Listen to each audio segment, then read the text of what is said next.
Welcome back to another reading and correcting with me, Kindar, the Tiger Writes, and Ty, the Tiger Supervisor. These are where I read a chapter from one of my stories and correct it as I go. If you want to listen to these live, it's every Tuesday morning, 8 a.m. Eastern Time on Twitch. And if you are looking to support me, that is on my Patreon.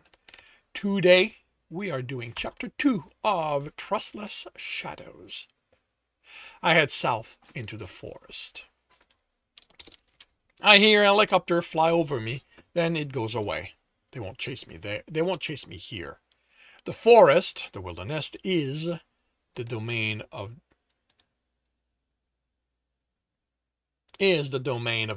demons. They hide behind every tree, among the branches, in every hollow. It's what humans believe, and it's why there are no roads through the forest. They go around them. This forest begins almost exactly where the city ends and goes on for miles to the south, east, and west. People watched me enter it. They took pictures, called the police, summoned the military.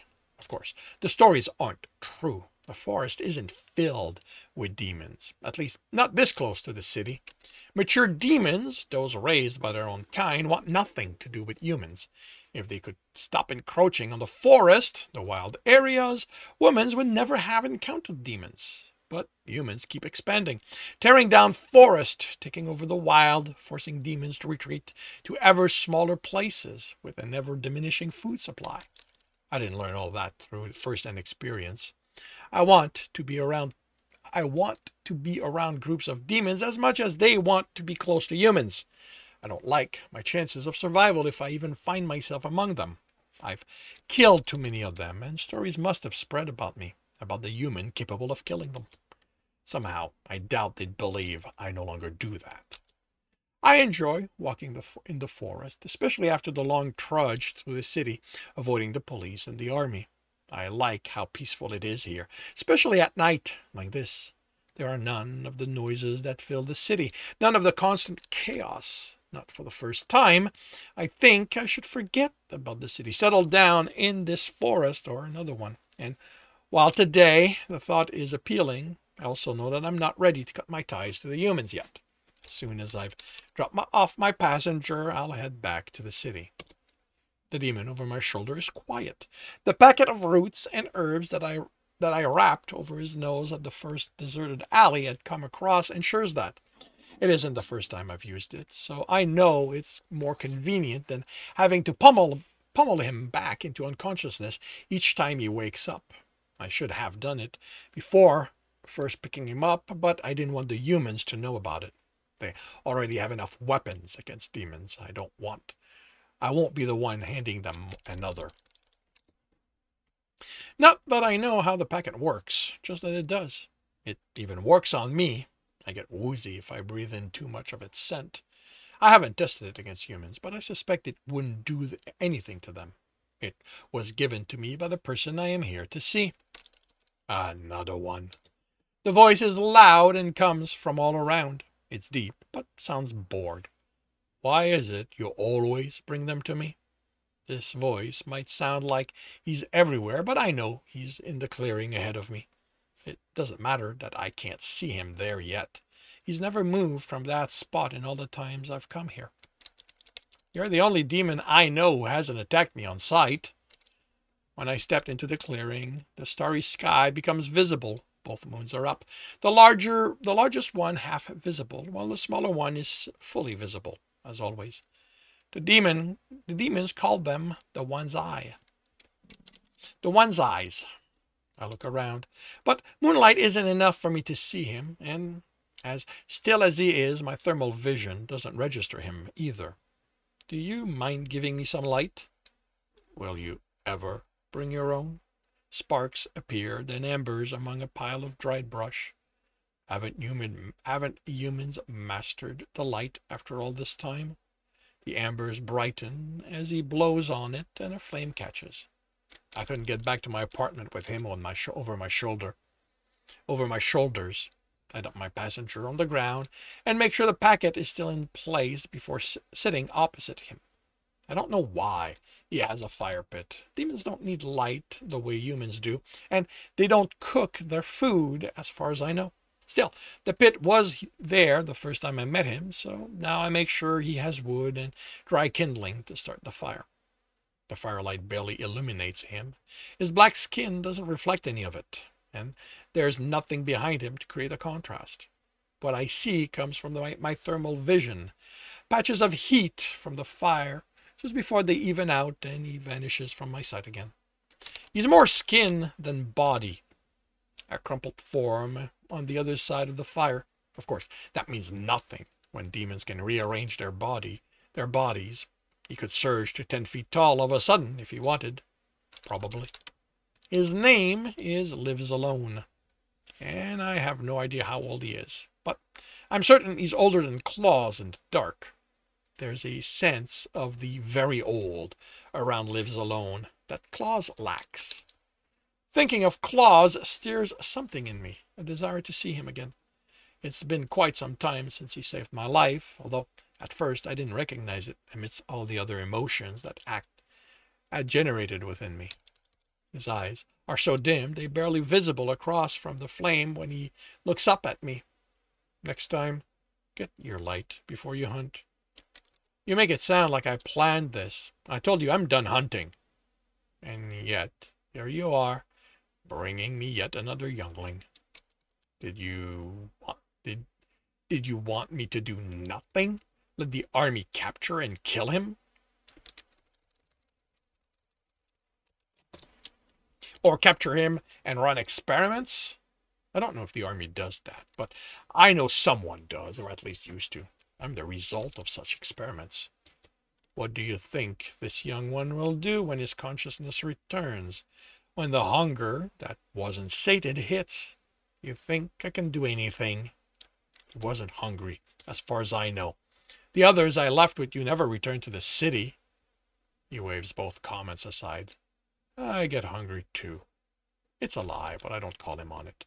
I'd be able to smell dead demon in the clearing if he'd eaten one of them. They leave behind a distinct smell when they die, and like their scent, when living, it clings to everything and everyone it touches. No demons have died here. Why me? His tone is tired. Why don't you take him to one of whose scent you bear? I look away. The longing strike thing. I don't know where he is. Claw's scent still clings to me from the time he held me. I don't notice it most of the time, but even after a year, it's still there. You have a nose. Follow his scent. He narrows his eyes, making them almost vanish. Or are you too human for that? Did they remove your sense of smell when they made you? He gestures at me. That. I can smell well enough. Then take that with you and go. I'm too old to deal with younglings anymore. I shake my head. He has his own life, and I'm not part of it. The only reason his scent is on me is because he helped me. Lives alone, lets out a sound I know is a snort. You think that is the reason for his scent? I pull out a package of dried meat. Are you hungry? I hear his skin move. Maybe he shakes his head. I hunted. His voice trails off. A few years ago. I'm still fine. So the older you are, the less you hunt? Of course. Can you imagine me having to hunt every few days? I'd lose my shape. I'd become a jumble on the ground, and where would I be then? He's silent for a time, and when he speaks, his voice is soft. I'm done hunting altogether. You're going to let yourself die of hunger? Won't you go mad, like him? His head turns toward the unconscious demon. Do I look like a youngling? I dealt with the madness long before your kind came here. I don't have a kind, I reply bitterly, at being reminded of the lie I'd been told. Of course you do. You just have to decide. But fine. I lived my life before the first of the humans stepped out of the boxes that fell from the sky. They've taken away so much of the wild that I'm happy my time is almost done. indicates the still form. I pity this youngling and the ones to come. All they know is hunting humans in their forest of metal. None of the purity of the wild. There's still plenty of forest left. For how long? How long until my kind is forced to live among metal trees like humans do? I can't answer. There are demons living in the cities, the few who manage to survive the hunger-driven madness, but humans are aggressive beings and always looking for ways to ensure their dominance. I'm proof of that drive. The military manages to kill demons. I'm afraid that if the day comes when the cities overtake the last of the forest, there won't be any demons left. When I lived the lie, I thought that only people like me, hunters, were strong enough to kill demons. After that time, after learning I was alone, I found out that about the military. It took dozens of soldiers to do what I could do what I could do alone. To do what I can alone. But they have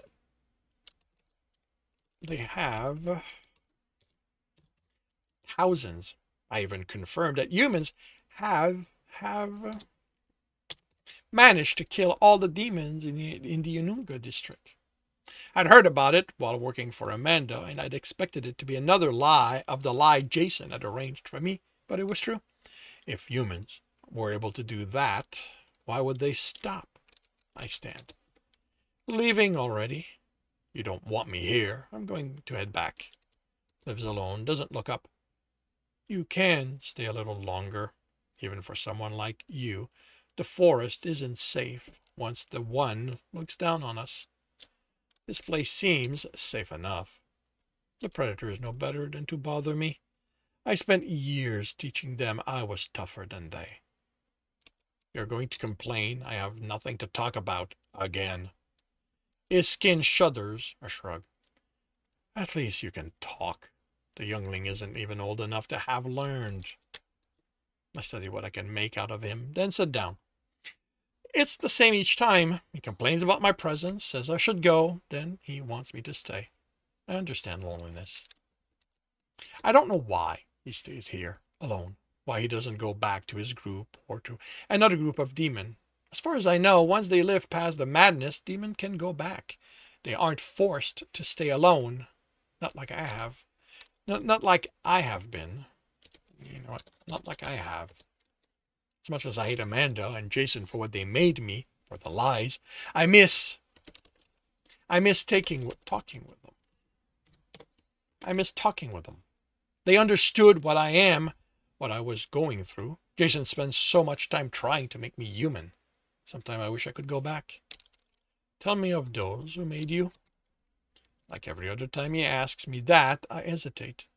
I feel fear at sharing something so personal, but like before, eventually I speak.